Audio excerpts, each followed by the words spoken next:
MS Narayana వాళ్ళ అబ్బాయి కోసం హీరోగా చేసి ఓ సినిమా తీద్దామని అనుకున్నాడు. అందరికీ తెలిసిన విషయమే. అది సినిమా తీయాలంటే ఫైనాన్స్ కావాలి, బోల్డంత డబ్బులు కావాలి. రూపాయి కాదు, 2 కాదు, కోట్లు కావాలి. ఒకరిని అడిగారు. రావులపాలెంలో ఒక పెద్ద వ్యక్తిని అడిగితే ఆయన ఇస్తా అన్నాడు. ఇస్తా అన్న వ్యక్తి నాకు చాలా ఆత్మీయుడు. నన్ను పిలిచి, ₹1 కోటి మేము సినిమాకి ఇన్వెస్ట్ చేస్తున్నాను, మరి పర్లేదా? ఎంఎస్ నారాయణ ఎలాంటి వాడు అని నన్ను ఎంక్వైరీ చేశాను. నేను చాలా నిజాయితీపరుడు, మీ డబ్బుకి ఏమీ ఢోకా ఉండదు. తర్వాత సినిమా తీసాం. అనేక కారణాల వల్ల అది వర్కౌట్ అవ్వలేదు. నా బాధ ఏమిటంటే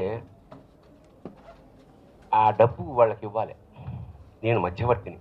అంటే నా మీద రెస్పాన్సిబిలిటీ లేదు, కానీ నాకు కబురు చేశారు ఇలాగ.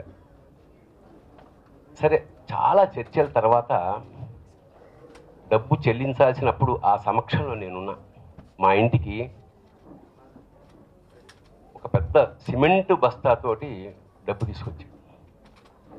పెద్ద సిమెంట్ బస్తా. అంత డబ్బు నేను ఒక్కసారి ఎప్పుడు చూడలే. వాళ్ళు ఉన్నారు, డబ్బు ఎవరికైతే ఇవ్వాలో వాళ్ళు కూడా ఉన్నారు. ఆ డబ్బు గుమ్మరించి అది వాళ్ళకి అందజేస్తున్నప్పుడు నా సమక్షంలో నాకు నిజంగా ఏడుపు వచ్చింది.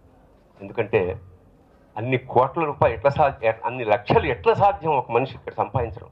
అంత సంపాదించిన డబ్బు ప్రతి రక్తపు బొట్టు అలా నా కళ్ళ ముందు ఇచ్చేస్తుంటే నాకు చాలా కళ్ళలో నీళ్ళు, ఏమిటి ఎంఎస్ ఇది అని వెళ్ళాక నాకు చాలా కళ్ళ నీళ్ళు పెట్టుకుని బాధపడితే, పర్లేదు గురూజీ, భగవంతుడు మరి మనం ఇంకోటి ఏదో మార్గం చూపిస్తాడు, ఏం చేసినా నా కొడుకు కోసమే కదా.